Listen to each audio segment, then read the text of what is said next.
Hey there everybody, Gideon's Tactical here, doing a quick knife review for you. This is the in-depth review, so actually it's not going to be quick. It's going to be super in-depth and it's going to be 50 minutes. Just kidding. We'll see how long this lasts. But I'm looking at a particular knife here that is just an awesome little blade. I love it. It's so lightweight and just great for just everyday tasks, just your EDC use. I mean, it's just awesome. I love it. This is the Spyderco Native, and we got two on the table here for you today. I'll give you some quick specs. Then we'll jump into it, we'll talk about it, we'll muse on it, and we'll see where this wonderful episode of Gideon's Tactical takes us. So right out of the box, we're looking at a 7-inch overall knife, 2.6 ounces, super lightweight, awesome, I love that. You're looking at a 2.5-inch edge with a 3 1/16 inch blade overall.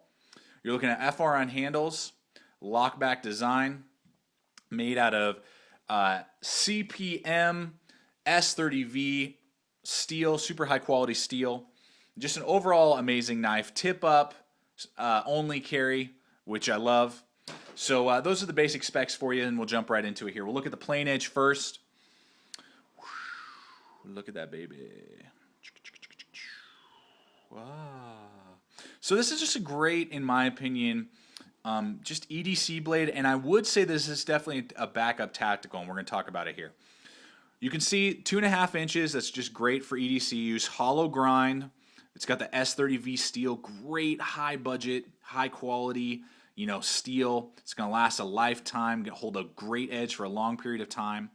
So this just has a great belly as well. It's going to slice very nicely. It's got this dual swedge. Now this is not sharpened up here, but it is cut in, as you can see. And that makes for a very delicate, very fine tip right here. So you do have to be a little wary and a little careful of that. But I mean, you can do some great EDC use, but you don't want to be like stabbing over and over again in some wood, or maybe trying to use the tip as a pry bar to pry something open. You're definitely going to chip that tip if you're not careful. But great hollow grind, so sharp out of the box. Love that. And just that great leaf shape that Spyderco is known for. Kind of moving back here, we got this finger choil right here, which feels great in your finger. My index finger holds it really well. And then you got this no finger ramp here, but you do have the jimping. And this is just, look at that. That's how jimping's done, ladies and gentlemen, right there. That is insane, awesome. Dig in. My finger isn't going to want to, move. It's putting, ridges in my thumb. That is jimping that you want. Great jimping right there. So when I'm locked in like this, oh baby, I can just go to town. I can do a little bit of whittling, carving, food prep, stabbing, whatever I need for this particular blade. It's just awesome. And just the more I even talk about it, the more I just love holding it. Just love EDC in it. Just an awesome blade. So that is kind of like the blade itself. You got your finger hole here. This is a little bit smaller than some of the other Spydercos. I can't quite get my finger all the way through there. It is definitely a little bit smaller than, say, like a paramilitary. See how much larger that hole is on a paramilitary. But it definitely does the job. I like the Spyderco holes. The thing is that the handle kind of covers that up a little bit. It's a little weird. I don't know why they did that.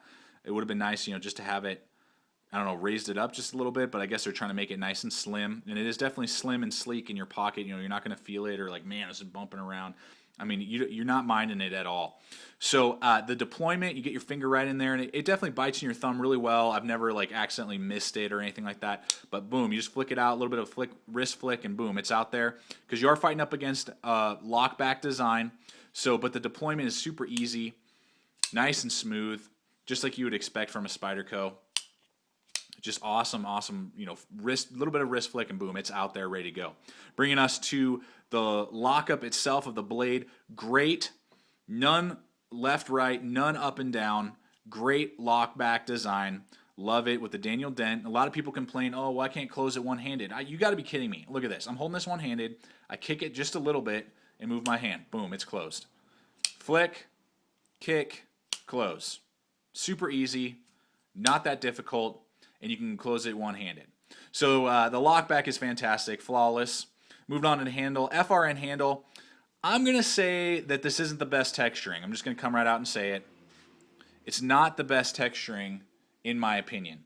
You can see it's pretty slick and pretty smooth. I mean, it's better than nothing. It's better than like a steel-handled knife. But this texturing definitely leaves something to be desired.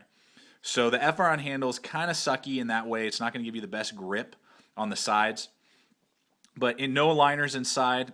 So that brings you, that gets you to the 2.6 ounce. I mean, you're not even going to feel this when you're carrying it on you. So this is a great backpacking knife, just a backup EDC blade, maybe if you're in the military or you just like carrying EDC blade. I mean, this is going to be so lightweight, super slim, as you can see right there. I mean, just nice and slick in your hand. And it feels, I wear large size gloves, and when I'm holding it back here, this is the thing. When I'm holding it back here, see my middle finger, I'm flipping you off. This ridge right here kind of gets in the way, and it kind of rides up on my finger, my middle finger, and it's not very comfortable. I mean, I can do it, and I can do some just minimal, quick, cut open a box, or something like that, but it just doesn't feel that great. My pinky doesn't want to slide off, but it just doesn't feel fantastic in my hand, particularly my middle finger. But if I jump up here to this finger choil, this is really where it's designed to be held. You got plenty of room back here on the back.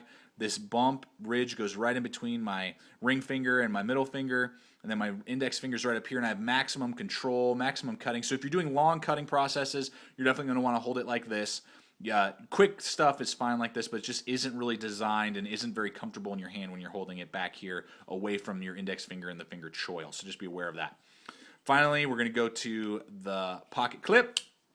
Just the average pocket clip that you see on a lot of Spydercos rides very, look at it, it's almost the full length of the knife.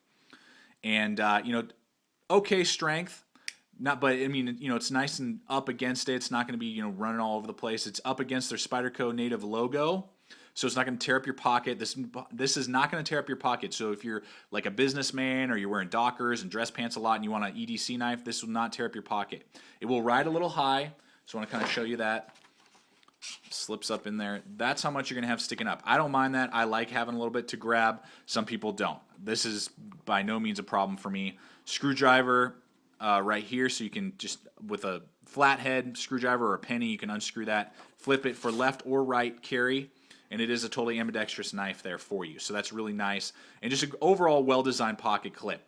So that's the plain edge native. Just show you this is the blacked out version. You can get this with it only comes with 3/4 combo and 1/4 plain edge. This is the only way you can get it serrated. This has got wicked serrations. I mean, that's going to cut through a seat belt or through cord like nobody's business.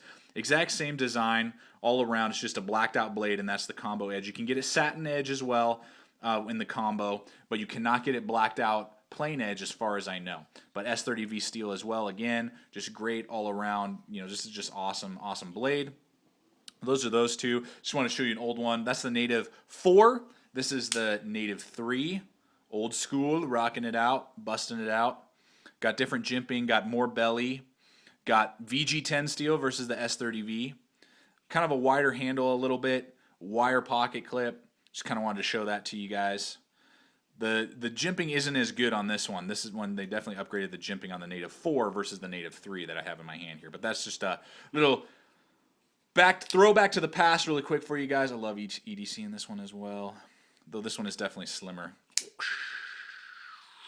So those are the overall specs for you of the Spyderco Native 4. This is an awesome EDC blade, and I would say definitely backup tactical because of just the lockup that your hand is going to have and the jimping and the finger choil. So if you did have to have, you got your big folder, maybe you got a paramilitary, or you got, a fixed blade, and then you want just a small folder that you could definitely defend your life with if you had to, if you know how to knife fight, you're a cop or in the military, this wouldn't be a bad choice. So thanks for watching. Stay equipped, stay prepared, and I'll see you out there.